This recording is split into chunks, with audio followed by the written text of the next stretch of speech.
Muy buenos días, amados hermanos. Les saludo en el amor del Señor y por supuesto también saludamos a todos quienes nos ven a través de nuestra transmisión. El día de hoy vamos a seguir con el estudio de la primera carta del apóstol Pablo a los tesalonicenses. Ya estamos en el capítulo 4, en la parte final del capítulo 4, y el día de hoy estaremos examinando los versículos 13 y 14. Primera de Tesalonicenses, capítulo 4, versículo 13 y 14.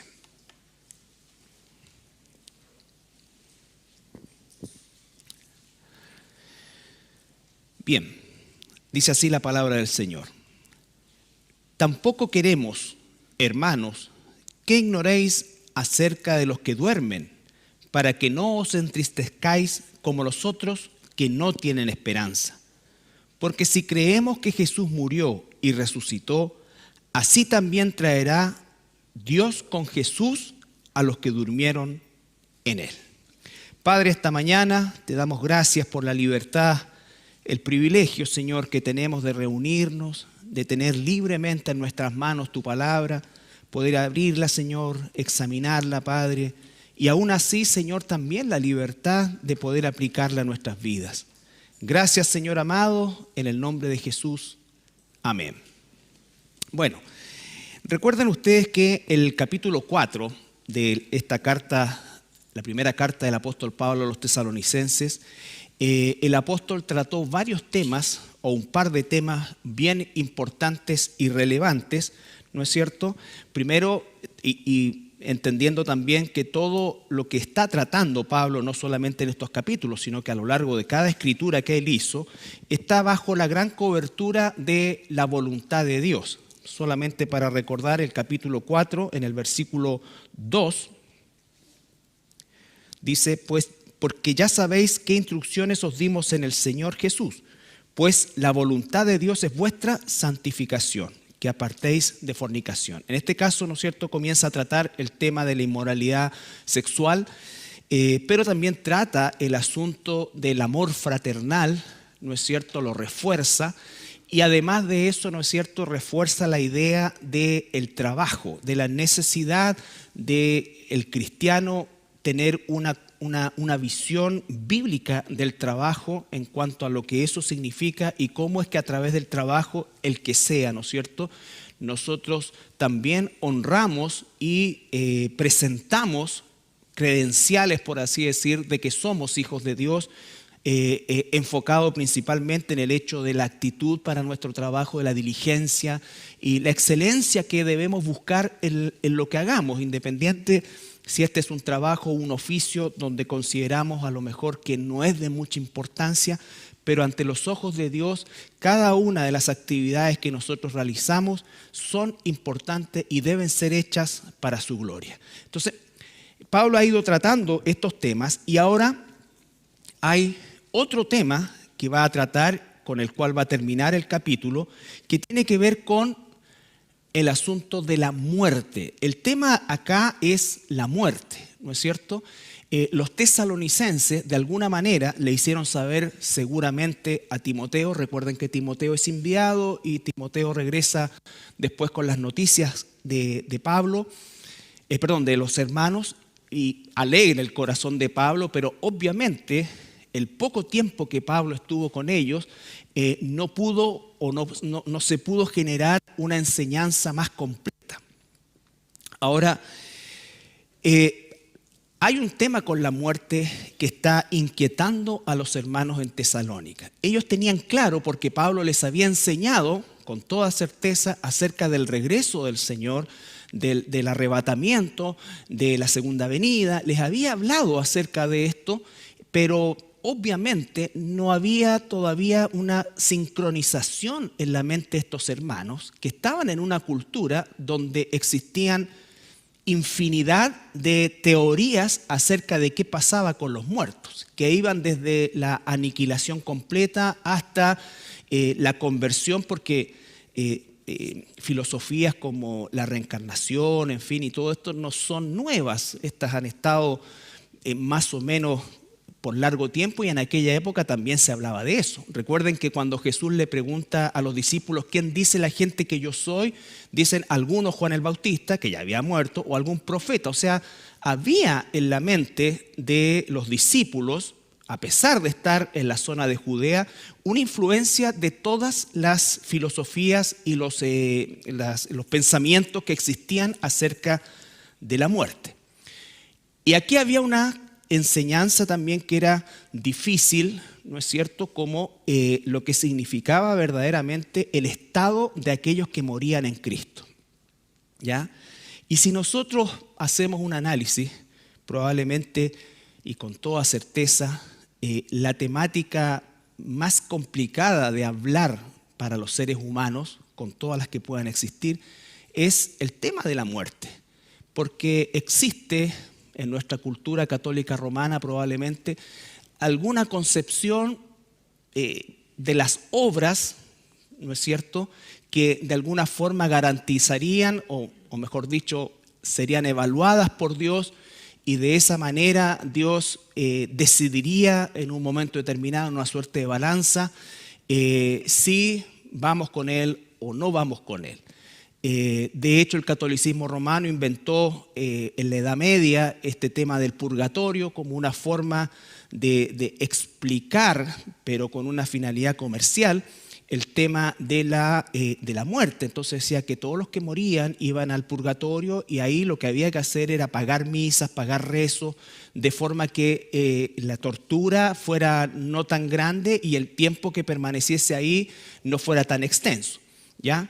Y en el caso de los niños inventaron el limbo, cosa que tampoco existe, ¿ya? Entonces, bueno, eso ocurre hasta el día de hoy en menor escala, porque por una parte, gracias a Dios, se ha perdido eso, pero por otra parte se ha migrado a filosofías, ¿no es cierto?, y doctrinas más bien de carácter esotérico, pensando en que efectivamente el ser humano de alguna manera trasciende a otras instancias, ¿no es cierto?, en el caso de la reencarnación, que es básicamente la raíz de las religiones hindúes. Por si acaso hay más de 1 millón de religiones hindúes, quizás más, o de formas, mejor dicho, pero todo ello tiene que ver con reencarnación y procesos, entre comillas, de purificación hasta llegar a tal punto, ¿no es cierto?, que te vas a unir con Brahma y de ahí desaparece. Entonces es una cosa como bien extraña que no produce ni esperanza, ni certeza, ni explica nada, sumado al hecho de que es posible que uno se reencarne, entre comillas, en alguna especie de ser vivo bastante malo, como una cucaracha, una pulga, quién sabe, porque están todas esas opciones. Entonces, no es que te vayas a reencarnar ni que eras amigo de Luis XXIII, no, sino que no se sabe. Entonces, todo eso no produce esperanza, por supuesto que no, sino que produce una ansiedad inmensa. Ahora, la palabra muerte en la Biblia, la vamos a explicar un poquito más, no significa aniquilación. El ser humano fue creado para vivir eternamente. Esa eternidad cambió de rumbo cuando Adán y Eva pecaron. Aquello que era el destino eterno de los seres humanos fue abruptamente cambiado por un destino, ¿no es cierto?, producto de la rebelión de Adán y Eva. Pero la eternidad es lo que está en nosotros. O sea, esto no es el punto que va a pasar después de la muerte, sino que lo que debiéramos preguntar no es dónde vamos a ir después de partir de esta parte, ¿no es cierto?, de la eternidad. Entonces, los tesalonicenses estaban muy perturbados por esto, estaban muy perturbados porque no sabían qué había pasado en realidad con sus seres queridos, probablemente con otros hermanos que seguro fallecieron. Ahora, hay que también hacer un análisis importante respecto al tiempo en el que fue escrita esta carta. Se calcula que la esperanza de vida en el Imperio Romano, en el caso de los hombres, no excedía los 25 años. Eso no significa que no había varones que llegaran a los 50 o a los 80. Lo que pasa es que eran realmente un hallazgo. Eran cosas absolutamente inusuales, muy excepcionales, por asuntos de salud, guerra, esclavitud, alimentación, en fin, tantas cosas que son muy ajenas para la realidad que vivimos el día de hoy. Entonces,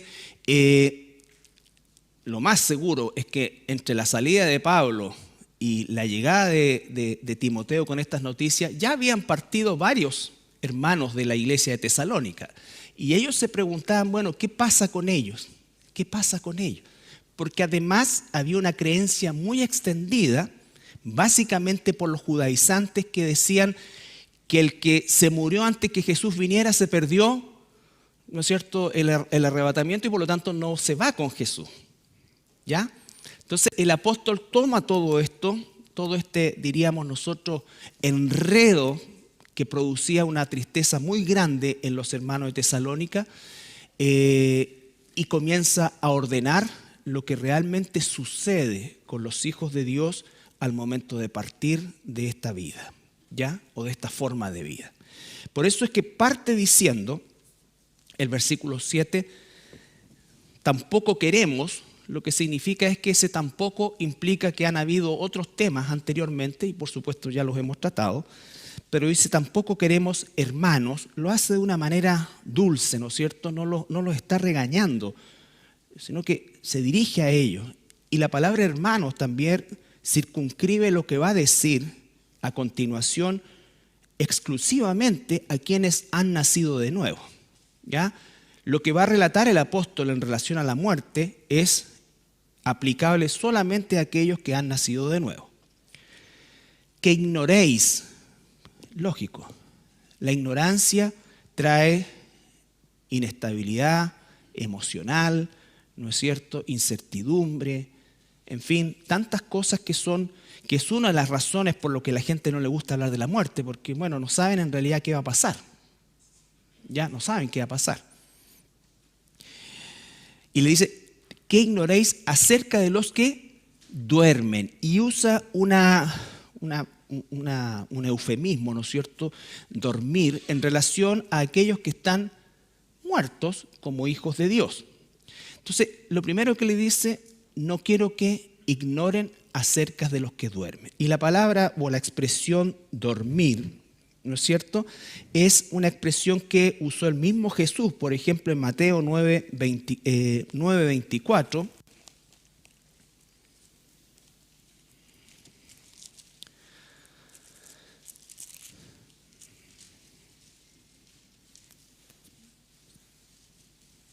Recuerden, la hija de Jairo muere,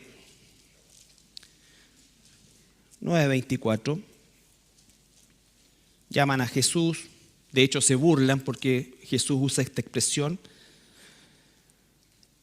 Y les dijo, apartaos, está hablando Jesús, porque la niña no está muerta, sino duerme. Y se burlaban de él. ¿Ya? Entonces, está usando, este es uno de los puntos también que habla acerca de que los niños hasta cierta edad, pese a que son pecadores por condición, no son condenados porque Dios considera y muy entre comillas, este concepto de inocencia hasta cierta edad, ¿no es cierto?, en que aparece la conciencia. Ahí hay una discusión, cuál es la edad, todo, pero suponemos que esta niña cumplía los requisitos de acuerdo a Jesús de que estaba en una condición de dormir. ¿Ya? Ya voy a tratar de explicar después ese punto. Juan 11. Evangelio de Juan, capítulo 11.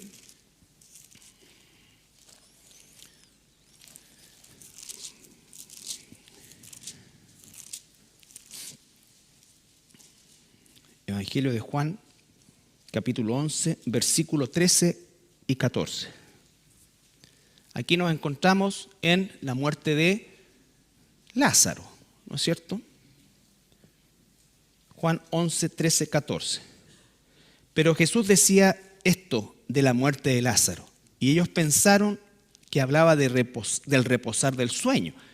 Entonces Jesús dijo claramente, Lázaro ha muerto. El versículo 12, dice, dijo entonces a sus discípulos, Señor, si duerme, sanará. Jesús le dijo, voy a ver a mi amigo Lázaro que está durmiendo y lo voy a despertar. ¿No es cierto? Lo voy a despertar. Y los discípulos entonces creían que estaba durmiendo, descansando, ¿no es cierto? Pero no, está muerto Lázaro. De hecho, cuando llega Jesús han transcurrido 4 días.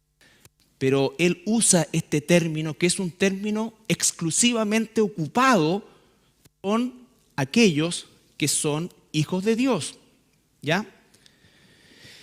Incluso en el Antiguo Testamento, en Daniel, capítulo 12, Jesús lo ocupó, pero también en el Antiguo Testamento, Daniel capítulo 12,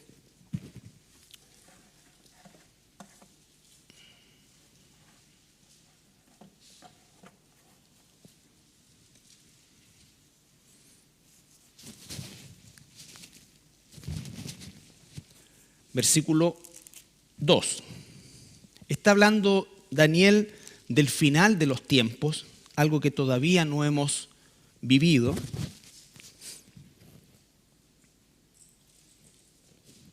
Vamos a leer el versículo 1 para el contexto. En aquel tiempo se levantará Miguel. Recuerden que el arcángel Miguel es el protector de Israel, el gran príncipe que está de parte de los hijos de tu pueblo. Y será tiempo de angustia, cual nunca fue desde que hubo gente hasta entonces. Es la misma expresión de la gran tribulación que usa Jesús en Mateo 24. Pero en aquel tiempo se le ha libertado tu pueblo, todos los que se hallen inscritos en el libro. ¿A qué pueblo se está refiriendo? A Israel, acá, ¿no es cierto? Y muchos de los que duermen en el polvo de la tierra serán despertados, unos para vida eterna y otros para vergüenza y confusión perpetua. Es la única parte donde el duerme se aplica a personas que no van a ser salvas o que no son salvas, ¿ya? Y es justamente porque se está refiriendo a el pueblo de Israel. Recuerde que incluso los reyes malos que existieron en el reino del norte, que decían todo, y Manasés reinó tantos años, lo malo, y durmió con sus padres. Ese dormir es el único concepto que se usa en el Antiguo Testamento cuando se refiere a aquellos que eran pueblo de Dios por naturaleza, por así decirlo, pero no hicieron la voluntad de Dios y por lo tanto son juzgados, ¿ya? Pero Jesús en el Nuevo Testamento y Pablo en el Nuevo Testamento se refiere solamente a los cristianos, ¿ya? A los cristianos. Entonces, esto es parte de lo que el Señor nos enseña, que el término se encontraba, pero vuelvo a insistir, por si usted lo leía y lo traje por eso, en el Antiguo Testamento y en esta parte en particular es donde se refiere a que todos dormían. No voy a explicarlo ahora, quizás debía haber traído un gráfico, porque en el Antiguo Testamento, ¿no es cierto?, antes de la resurrección, los muertos iban a un lugar donde estaban separados, y eso lo hemos explicado, estaba el seno de Abraham, ¿no es cierto?, y otras cosas más. Entonces todos estaban con un cierto statu quo delante de la presencia del Señor, pero unos para un lado y otros para otro, unos para condenación y otros para salvación. En el caso del Nuevo Testamento, ¿por qué es distinto? Porque la resurrección produce algo que cambia todo. Y el término dormir no se aplica al alma de la persona, sino que se aplica solamente al cuerpo. Y vamos a ver en 1 Corintios 15:20.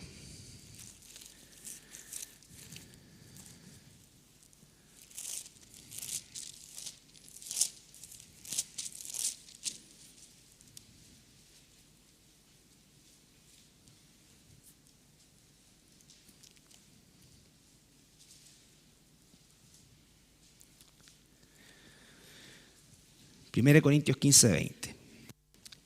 Mas ahora Cristo ha resucitado de los muertos, primicias de los que durmieron es hecho. Ese durmieron es aplicable solamente a los que han muerto en Cristo, ¿ya? Los que han muerto en Cristo. Entonces, en el Antiguo Testamento, el término dormir se podía incluso aplicar a alguien que no iba a resucitar para vida eterna, ¿no es cierto? ¿Por qué? Porque no había ocurrido la resurrección. Cuando ocurre la resurrección cambia todo.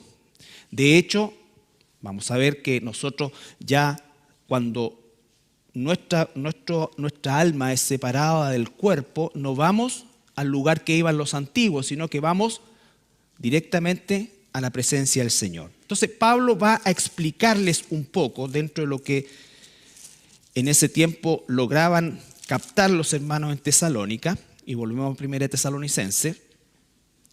Le dice: tampoco queremos, en el versículo 13, hermanos, que ignoréis acerca de los que duermen. Se está refiriendo específicamente a cristianos aquí, ¿ya? Y le dice: para que no os entristezcáis como los otros que no tienen esperanza.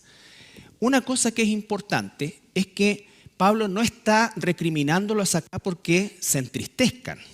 Es normal, ¿no es cierto? De hecho, Jesús, cuando Lázaro está muerto y antes de resucitarlo, pide que le muestren dónde está, y llora Jesús ante la tumba de Lázaro. Uno podría decir: pero ¿para qué llora si sabe que lo va a resucitar? Y todas las cosas que nosotros a veces solemos decir. No, Jesús expresa su humanidad, su dolor, su tristeza. Y los cristianos, por supuesto, que nos va a pasar eso. Cuando parte un hermano, una hermana, un familiar, un esposo, una esposa, una madre, un hijo incluso, la clave es si está en Cristo. Produce una tristeza, pero esa tristeza no está pintada de desesperanza. Esa tristeza está pintada de esperanza. Entonces, al estar pintada de esperanza, ¿no es cierto?, hace que esa tristeza sea distinta. ¿No es cierto? Cuando, y a uno que le ha tocado asistir y realizar varios funerales, las personas que no tienen esperanza, no entienden acerca de esto, son las que se tiran al cajón, ¿no es cierto? Las que, ¿por qué? Porque no tienen esperanza. No tienen esperanza, no tienen una base de vida para tenerla tampoco. ¿Ya? El cristiano, por supuesto que se va a entristecer, pero su tristeza es distinta. No lo invalida, no lo termina doblegando. ¿Ya? Eso no significa que no lo eche de menos, no. El punto es que Cristo muestra su humanidad. De hecho, Pablo en el libro de los Romanos dice: llorad con los que lloran. Y mucho del llanto que se produce en la vida nuestra es por pérdida de seres queridos. ¿Ya? Entonces, la muerte no tiene ese significado para nosotros. Al contrario. Pero a la vez, el hecho de que la muerte no tenga ese significado y tengamos certeza, no significa que si se muere tu mami, ¿no es cierto?, o tu esposo y haya tristeza en ti, yo te diga: pero oye, ¿por qué estás así? Tú tienes que estar con gozo, con alegría, estar en la presencia del Señor. Y tratamos nosotros de causar, muchas veces con la mejor intención, porque no queremos ver a esta hermana o este hermano triste. Pero lo mejor en esos casos es sentarse, acompañar, orar, ¿no es cierto?, y no decir nada muchas veces. Es distinto cuando alguien que no conoce al Señor ha perdido un ser querido y las preguntas son: ¿pero por qué? ¿Por qué? Sobre todo si es un hijo, por ejemplo, que a uno le ha tocado la cosa terrible de estar al lado de personas que pierden un hijo, un niño, un joven por una enfermedad. Y hay tantas preguntas que tampoco nos damos muchas veces la idea de contestar o de dar esas palabras muchas veces que caen como ácido en el corazón de las personas. Bueno, Dios tenía un propósito, o Dios se lo llevó porque era tan bueno y allá arriba lo necesitaba. Todas esas cosas culturales que no es así. Yo siempre, en la experiencia de uno como pastor, es callar y abrazar si es posible y estar con la persona y que se desahogue y diga todo lo que tenga que decir, pero no tengo que responderle lo que dice. ¿Me entiendes? Uno a veces trata de responder como para que encuentre alguna, o sea, que halle la hebra para que no sufra tanto. Pero en el caso de los que somos hijos de Dios, nosotros no debiéramos preguntarnos los por qué, aunque es posible que lo hagamos, ¿no es cierto? Pero tenemos esta esperanza. Entonces Pablo le está diciendo a los tesalonicenses, no quiero que ustedes ignoren la verdad de Dios en relación a la muerte como aquellos que no tienen esperanza.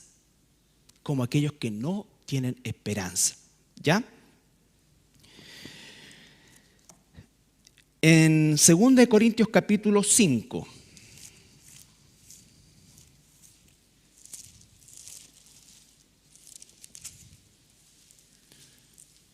Yo me acuerdo de personas que han fallecido y que llegan todos, o la gran mayoría, de los que a lo mejor no llegaron cuando estaba viva la persona. ¿Ya? Y se gastan una millonada en un cajón de roble o encina no sé cuánto y como una forma de acallar su falta a lo mejor de consideración cuando la persona estaba viva. ¿Ya? Eso, hermanos, es así porque la muerte, aunque existe una cultura católica en nuestra Latinoamérica y en nuestro país, la muerte es sinónimo absoluto de desesperanza. A lo menos, en el mejor de los casos, de incertidumbre.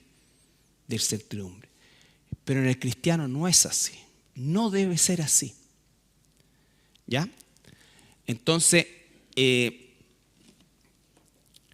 Pablo nos dice en Corintios, 2 Corintios capítulo 5, versículos 5 al 8. Mas, el que nos hizo para esto mismo es Dios, quien nos ha dado las arras del Espíritu. Recuerde que arras es garantía. ¿Quién nos ha dado la garantía del Espíritu? Así que vivimos confiados siempre y sabiendo que entre tanto que estamos en el cuerpo, estamos ausentes al Señor. Porque por fe andamos, no por vista. Pero confiamos y más quisiéramos estar ausentes del cuerpo y presentes al Señor. ¿No es cierto? Entonces, lo que está diciéndole Pablo acá a los hermanos de Corinto, le está diciendo que tenemos la garantía del Espíritu Santo en este caso y podemos vivir confiados, sabiendo que mientras estamos en este cuerpo físico, estamos ausentes físicamente al Señor. ¿Se entiende eso? Pero el Señor está con nosotros, pero no estamos físicamente con Él, como un día lo estaremos. Entonces, Pablo le está diciendo a los hermanos de Corinto, está tratando este tema también de la muerte, y la palabra clave ahí es confiados. Vivimos confiados. El cristiano vive confiado. Nosotros debemos vivir confiados. ¿Ya? Eso es muy importante porque una de las diferencias fundamentales en la vida de un cristiano y como un testimonio debiera ser no el hecho de presentarse quizás altanero frente al tema de la muerte con los demás, no, sino que expresar esa confianza, ¿no es cierto? Esa confianza y expresar esa confianza. Cuando alguien dice, bueno, ¿qué crees tú que va a pasar después de morir? Bueno, la vida sigue. ¿Cómo que la vida sigue? Claro que sigue. El punto es dónde sigue. Y yo tengo confianza plena y absoluta de que mi vida va a continuar con el Señor. Pablo va a hablar más adelante en los versículos que veremos la semana próxima acerca de el arrebatamiento, todo esto, pero lo primero es que queríamos tratar el día de hoy es esa confianza en que nosotros no esperamos con desesperanza, no esperamos en ignorancia, no esperamos, ¿no es cierto?, aterrorizados el momento de nuestra partida, sino que esperamos con confianza, plena confianza. Entonces Pablo le dice, así que vivimos confiados siempre, vivimos confiados siempre. Volvamos a Tesalonicenses.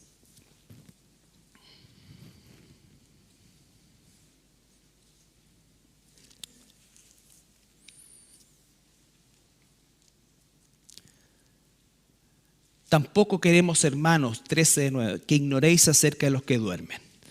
Todo cristiano, todo hijo de Dios debiera estudiar y aprender acerca de la muerte, acerca del destino eterno. Todo esto es doctrina que que Dios le reveló a Pablo, ¿no es cierto? No la encontramos en los evangelios, las encontramos en las epístolas, y habla justamente de cómo Dios usó a este hermano, al apóstol, para sentar las bases doctrinales del cristianismo. Las bases doctrinales del cristianismo. Y una de las bases más importantes es el destino eterno. Pablo abre los ojos espirituales del pueblo de Dios, nos los abre a nosotros para que nunca más un hijo de Dios tenga temor de la muerte. ¿Ya? Por supuesto que uno a veces se pregunta, ¿cómo me iré a morir? Ay, me encantaría caerme en el sueño, ¿no? Que me cayera un piano encima y irme al tiro. Chuta, ojalá que no sea una enfermedad que más encima torture a mi familia por cuántos años y lo único que miran es la cama y hasta cuándo te vaya a ir.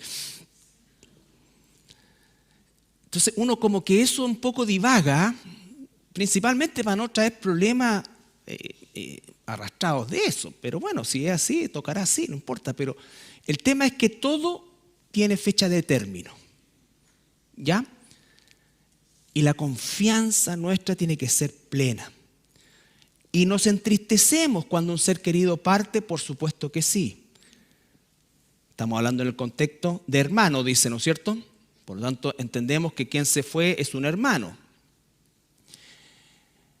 Pero esa tristeza, vuelvo a insistir, no es invalidante, no es desesperante, no es una tristeza que desborda al punto, ¿no es cierto?, de perder el control, sino que es una tristeza con esperanza. ¿Ya? Una tristeza con esperanza. Entonces, dice ahí mismo en el 13, como los otros que no tienen esperanza. Efesios capítulo 2, versículo 12. Todo esto es teología, diríamos nosotros, paulina, de Pablo, ¿no es cierto? Efesios capítulo 2, versículo 12.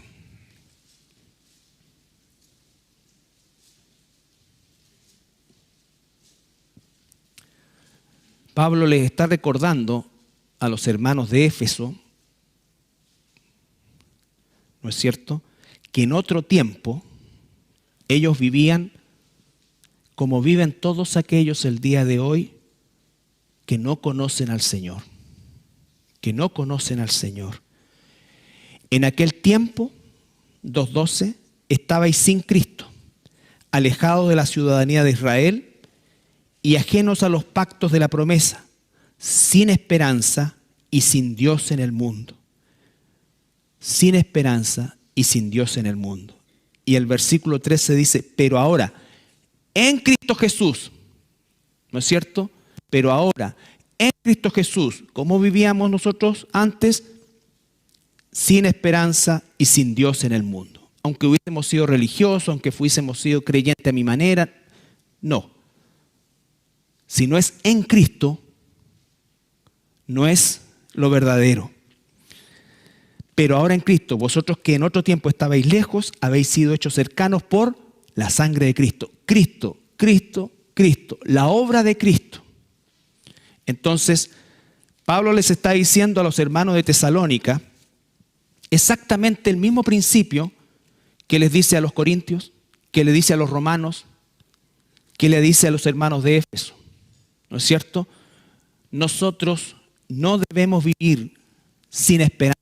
Al contrario, debemos vivir confiadamente, no de forma indulgente, sino que confiado, humilde en el Señor. Y cuando nos pidan razones de esa confianza, tenemos la oportunidad, ¿no es cierto?, de compartir nuestra confianza. Y es una oportunidad preciosa para hablar del Evangelio. Seguramente vamos a encontrar personas que nos digan que somos realmente, que realmente tenemos una jactancia tan grande que creemos que nos vamos con el Señor. ¿No es cierto? Cuando te dicen a ti, bueno, yo me voy con el Señor. Pero ¿cómo sabes? ¿Cómo tienes la seguridad? ¿Cómo sabes eso? Y la gente normalmente lo considera mal porque a veces también nosotros lo expresamos mal y no explicamos. ¿No es cierto? Y normalmente a nuestro interlocutor lo estamos mandando al infierno en vez de predicarle el Evangelio. Entonces, ¿por qué tenemos esta confianza? Y es una oportunidad preciosa para evangelizar. Y el versículo 14 nos lo entrega. Aquí está el fundamento de nuestra confianza. Recuerde lo que leímos en Éfeso. Ustedes estaban sin Dios, sin esperanza, pero ahora en Cristo. A los corintios les dice en Cristo. A los romanos les dice en Cristo. La clave es en Cristo. Si tú estás realmente en Cristo, tú puedes vivir absolutamente confiado de tu destino eterno. Y cuando entonces vamos nosotros a fundamentar esto, les entregamos la razón de esa confianza. No es lo que hice o dejé de hacer, es lo que Él hizo. Entonces el fundamento de esa confianza plena y absoluta es la obra de Cristo. Es la obra de Cristo, no es mi obra. Yo no he ganado ni podría ganar nada para cambiar mi condición y mi destino sin Dios. El acto de fe en la persona de Jesucristo como único camino, única verdad, único Salvador, único mediador entre Dios y los hombres, el reconocimiento de que soy pecador por condición. Nosotros pecamos porque nuestra condición nos empuja a eso. Es algo que no podemos erradicar porque está en nosotros.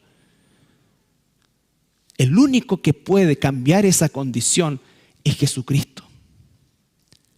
Es Jesucristo. Entonces, en Cristo, y aquí Pablo va a entregar el argumento. Él no dice porque yo soy apóstol, porque he sufrido por el evangelio que le pasó y que era un apóstol. No, él enfoca en lo que tenemos que enfocar todos los hijos de Dios. Porque si creemos que Jesús murió y resucitó, ahí está. Murió por mis pecados. A través de la muerte, Él conquistó el imperio de la muerte que nos tenía cautivos. Cuando dice que conquistó el imperio de la muerte, es decir que Dios, por medio de la obra de Jesucristo, nos liberó de esa separación eterna a la que estábamos condenados sin Cristo. Sin Cristo, en el lago de fuego eterno. Esa es la realidad de las cosas.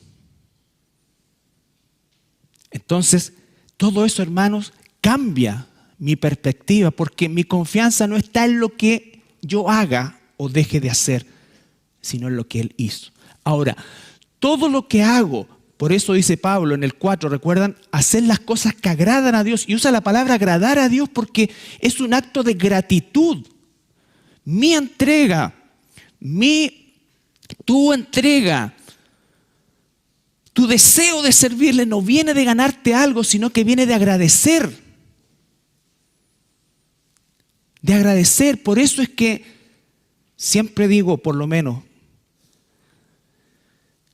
que nunca vamos a tener gozo en la obra de Dios si no entendemos por qué realmente lo estamos haciendo. Si creo que lo estoy haciendo para ser visto o busco reconocimiento de la gente, estoy mal enfocado. Todos debemos ser agradecidos unos con otros como hermanos, pero el agradecimiento no es la motivación por lo que hago. Lo hago por gratitud y amor a aquel que me lavó, me resucitó y un día estaré en su presencia con un cuerpo glorificado, ganado por Él, no por mí. Entonces, ese es el sentido de esto, hermano, y eso nos da gozo, nos da alegría. ¿Cuántos creen servir a Dios y lo hacen con una mala actitud? Con una mala actitud, porque piensan que el hacer es lo que produce. No. Hacer la voluntad de Dios y buscar agradar a Dios es un acto de gratitud. De gratitud. Y como es un acto de gratitud para Dios, lo hacemos con gozo, con alegría, con sacrificio, con esfuerzo. ¿Qué sacrificio pudiera compensar en algo lo que Él hizo por mí? Que si Jesús dijera en su palabra que me tengo que poner de cabeza, me pongo de cabeza y no necesito mayor explicación porque Él me lo está pidiendo. Pero nosotros, ¿pero por qué, po? ¿Pero por qué, po? No. Entonces, ¿para qué lo voy a hacer si nadie me reconoce nada, po? Imagínate, yo hice esto, y nadie nunca, ni siquiera me dieron las gracias. Mala motivación. Ahora, eso no exime al desagradecido, pero no justifica el hecho de que hagamos cosas para buscar el agradecimiento de la gente.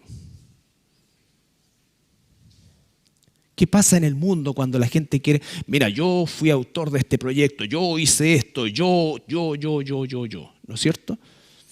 Aparte de ser mentira, lo que busca es exaltar a la persona. Si hago algo, entonces entender eso. El pueblo de Dios tenemos que aprender a ser agradecidos porque el agradecimiento anima, levanta. Cuando alguien dice, estuvo bien, me gustó, me sirvió. No es para ponerse una estrellita, no, es para dar gracias a Dios porque eso, ¿sabes qué? Como seres humanos nos anima si no dejamos de ser humanos. Todos tenemos nuestro corazoncito y necesitamos que nos agradezcan, pero nos ayuda, pero no es la motivación. Entonces, cuando hacemos algo, tenemos que hacerlo, como dice una y otra vez, como para el Señor. Como para el Señor. Si estoy buscando que me agradezcan, me reconozcan, está muy mal enfocado. Muy mal enfocado. Y por eso es que hay tanta frustración. Hay tanta frustración. Personas que abandonan una actividad o esto porque no encontraron gratitud, que era como que estuvieran en el vacío. Bueno, si era eso, entonces no vuelvas a participar en algo hasta que no estés seguro completamente de que lo estás haciendo por gratitud a Dios. Por gratitud a Dios. Versículo 14, recuerda, estamos ahí. Porque si creemos que Jesús murió y resucitó, entonces Él murió.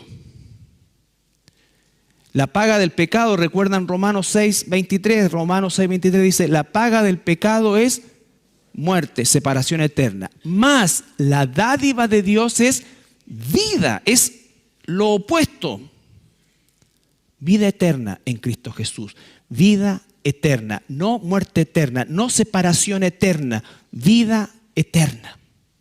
Entonces, si creemos que Jesús murió y resucitó, desgraciadamente, se habla de la resurrección de Jesús fuertemente durante Semana Santa. Y gran parte del año no se toca el tema de la resurrección. La resurrección es la piedra angular de nuestra confianza plena y absoluta en la vida eterna. Porque si Jesús muere por nuestros pecados, pero no resucita, habría quedado como un mártir. Pero Jesús no fue un mártir, Jesús fue un salvador. Es el Salvador.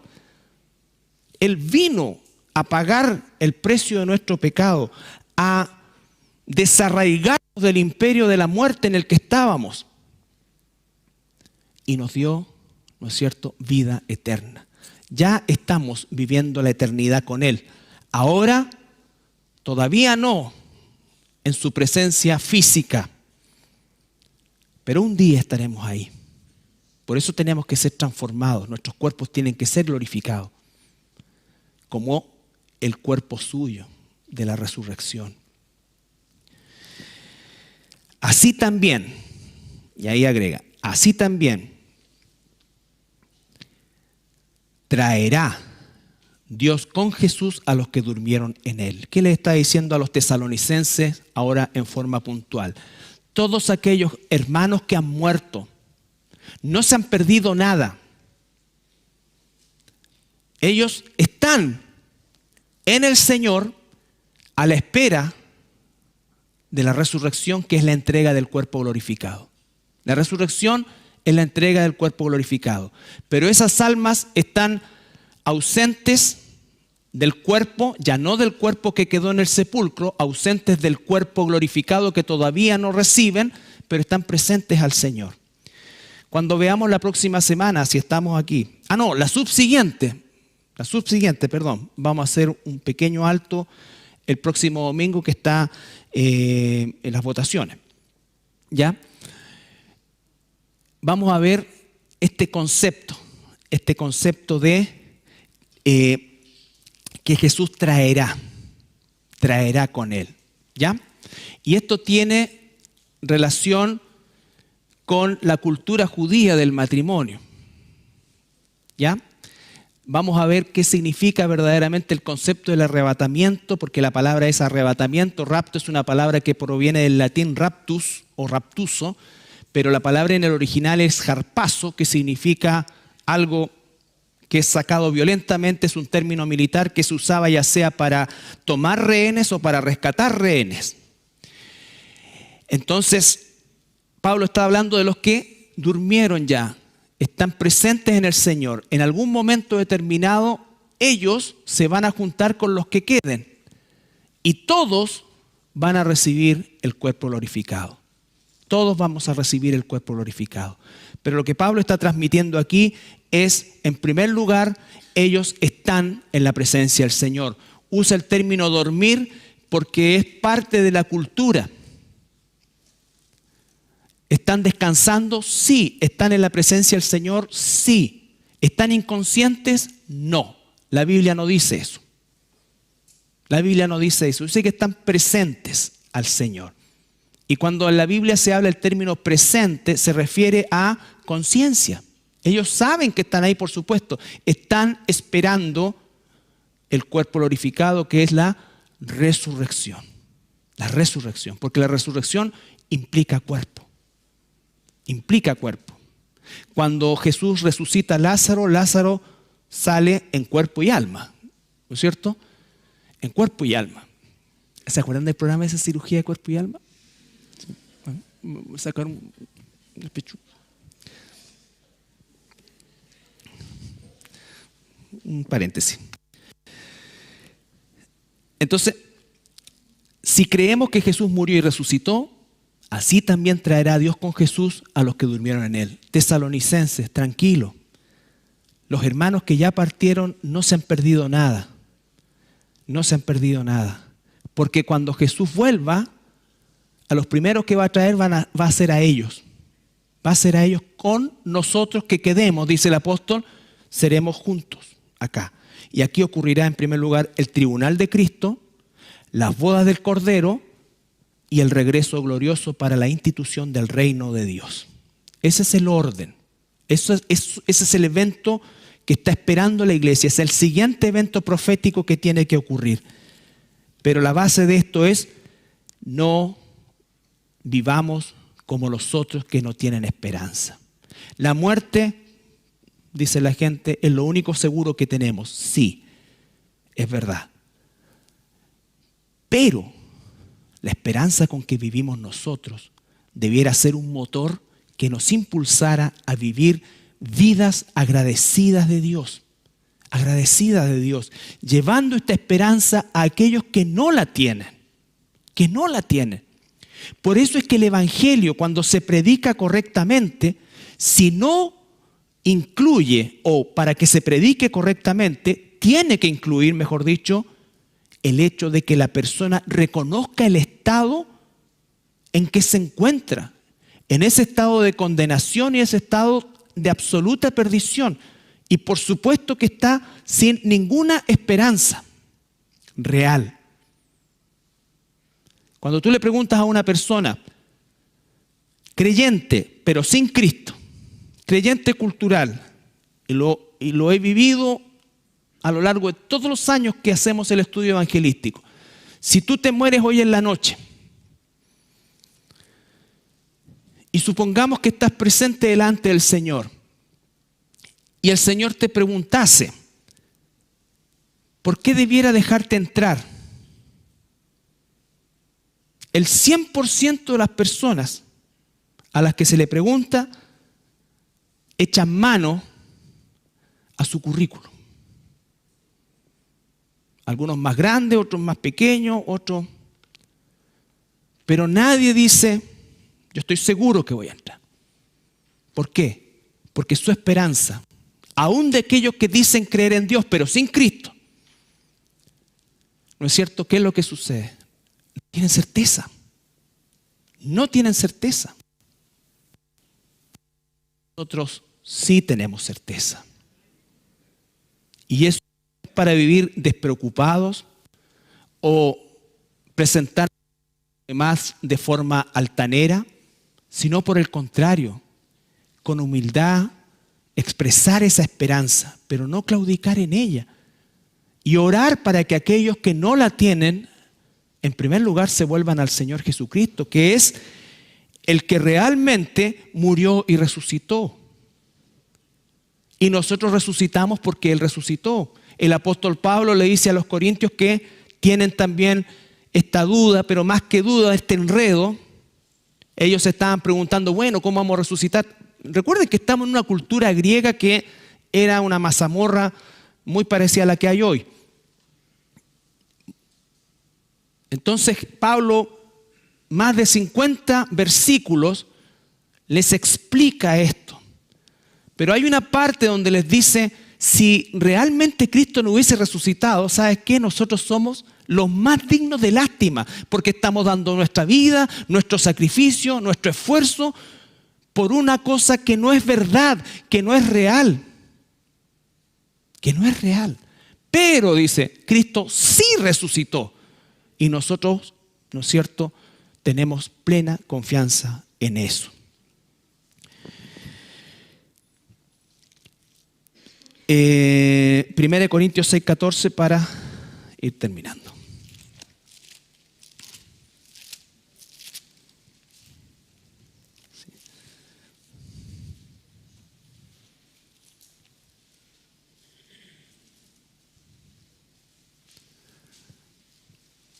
¿Cómo expresa esta esperanza Pablo? 1 Corintios 6:14.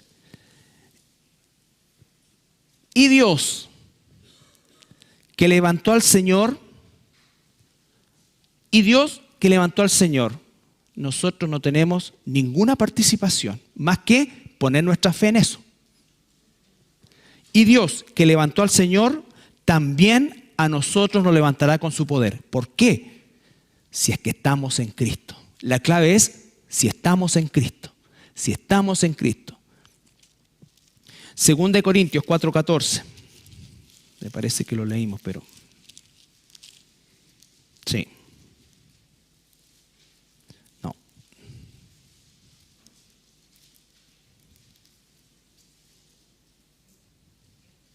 2 Corintios 4:14.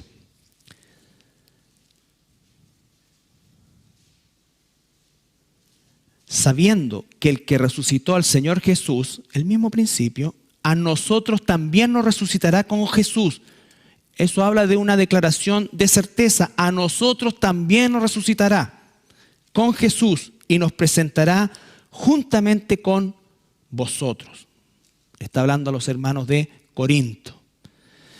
Entonces, mis queridos hermanos, no debemos vivir sin esperanza, debemos cultivar esa esperanza. Pablo dice en Filipenses, no lo leímos, pero espero que usted lo conozca. Dice en la carta a los Filipenses, él no sé qué elegiría. Él está hablando en términos también que no son reales, está hablando en una forma alegórica en ese sentido. Yo no sé qué elegiría. Él no elige, está claro.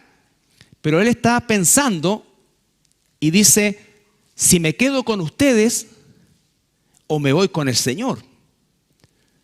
Pero, por un lado, estar con el Señor es lo más hermoso y lo mejor que me pudiera pasar, pero por otro lado, me doy cuenta que todavía Dios me puede seguir usando. Dios me puede seguir usando con ustedes. Que ese sea también nuestro pensamiento. Por un lado, qué cosa más preciosa estar con el Señor, pero no veamos el estar con el Señor como un medio para escapar de lo que Dios nos ha dado. ¿No es cierto? De lo que Dios nos ha dado. Nuestra vida adquiere sentido y validez delante del Señor si entendemos por qué estamos aquí todavía. Y que el estar aquí todavía tiene que ver con la obra de Dios en primerísimo lugar. Pablo dice, estoy aquí y todavía estoy con usted, aunque me gustaría estar acá ya. Pero estoy aquí porque todavía el Señor considera que soy útil para su obra. Si tú estás viviendo la vida por tus metas, por tus logros, por tus objetivos, porque no ¿es malo eso? No. El tema es que si no parte por el propósito de Dios, entonces estoy en esta ciudad, estoy en este barrio, estoy en esta familia, estoy en este trabajo. ¿Cuál es el propósito de Dios aquí? Y permanentemente estamos sembrando. La cosecha no es parte, el que dé fruto no tiene que ver con nosotros, nosotros sembramos. Y eso nos da perspectiva. Entonces, ¿por qué nos amargamos los cristianos hoy día? Mayoritariamente por lo mismo que se amarga el mundo. ¿Qué cosas tememos los cristianos hoy día? Casi las mismas cosas que teme el mundo. Entonces, ¿qué diferencia ve el mundo en nosotros? El Señor dice, si las aves, ¿no es cierto?, no les falta nunca alimento,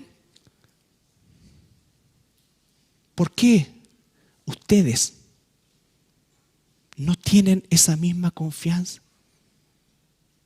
¿No es cierto? Entonces, Él se ha ocupado de nosotros todo este tiempo. ¿Por qué vivimos con tanta ansiedad ahora? Que el dólar va a subir tanto, que no sé qué va a pasar, los ahorros que tengo. Nadie está diciendo, me da lo mismo, no. Pero esa ansiedad, sacando las plata, comprando dólares, euros.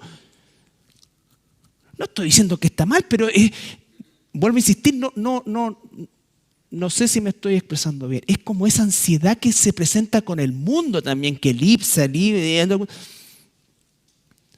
uno no sabe cómo. Mira, la benzina va allá en 1.500 pesos, pero igual uno tiene su platita para echarle sus luquitas y anda. Allá no me quedo en pana de benzina. Esa cuestión chupa, pero no la puedo vender porque no me dan nada. Po. Entonces, mañana ¿qué va a pasar? Churra, y si gana esto, y si gana esto otro, y si, churra, ¿qué va a pasar? ¿Y qué dice el país? Oye, hay gente que se está yendo. Allá, no sé qué, en un pueblo metido en alguna parte de Estados Unidos, no sé, alguna parte yo me iría.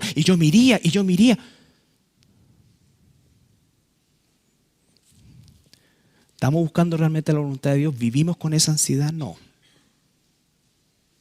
Este domingo espero que todos los que están inscritos y eso ejerzan su derecho civil, pero lo hagan pensando así en la temporalidad, ¿no es cierto? Y pensando y confiando en que Dios tiene control sobre todo. ¿Ya? Y que si esta cosa se va a derrumbar, se va a derrumbar. ¿Y sabes qué? Se va a derrumbar aquí, en Panamá, en Costa Rica, en Brasil. En todos lados se va a derrumbar y ya se está derrumbando. Preferible que se derrumbe donde siempre hemos estado. ¿Significa eso que nosotros vamos a ser parte del derrumbe? No. De verdad que no. Pero el mundo se está cayendo a pedazos ante nuestros ojos. Y esto es solo principio de dolores. ¿Ya? La aurora se acerca. Mientras en el mundo se pone la oscuridad, el reino de Dios empieza a salir el sol. Ay, que me encantaría ver a mis nietos. Sí, está bien. Los que han tenido ese privilegio, ok, perfecto. Pero nosotros vivimos por la obra de Dios. En tu trabajo, en tu familia, siempre pendiente, siempre pensando, siempre atento. Dice la palabra, estén preparados para cuando... No que están... ¿Qué piensan ustedes de la muerte? ¿Ah? Bueno, nosotros, o sea, más o menos como lo que ustedes piensan, pero es distinto. No, te están abriendo una inmensa puerta. Una inmensa puerta. Amén. Nos ponemos de pie para orar.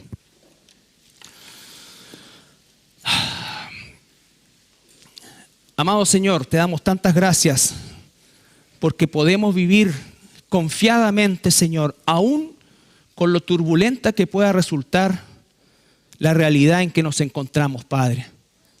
Pero tú tienes el control de todo, Señor, y queremos vivir vidas en las cuales trabajemos y hagamos para tu honra y gloria lo que vamos a hacer y lo que debemos hacer, pero nunca perdiendo de vista la temporalidad de las cosas, Señor. Tu palabra una y otra vez dice que somos extranjeros y peregrinos y que debemos vivir una vida que te honre, te glorifique, Señor. Trabajando con responsabilidad, con excelencia, Señor, pero nunca olvidarlo, Padre, que es temporal, que todo es temporal, Señor. Nos acercamos al final, nos acercamos, Señor, al momento en que tú cerrarás la historia del ser humano, Señor, y nosotros, Padre, estamos aquí todavía en un mundo sin esperanza, en un mundo que sigue confiando en las viejas fórmulas, ya totalmente caducas, Señor, pero aún así, porque no tienen nada más, Señor. Y si nosotros como tu pueblo no somos capaces de marcar una diferencia, Padre, no habrá esperanza para ellos de ninguna manera, Señor. Gracias, Padre amado, porque podemos confiadamente esperar el momento de nuestra muerte, si así tú lo dispones, esperar el momento de tu arrebatamiento, si así tú lo dispones, pero sea como sea, Señor, estaremos contigo para siempre. En el nombre de Jesús. Amén.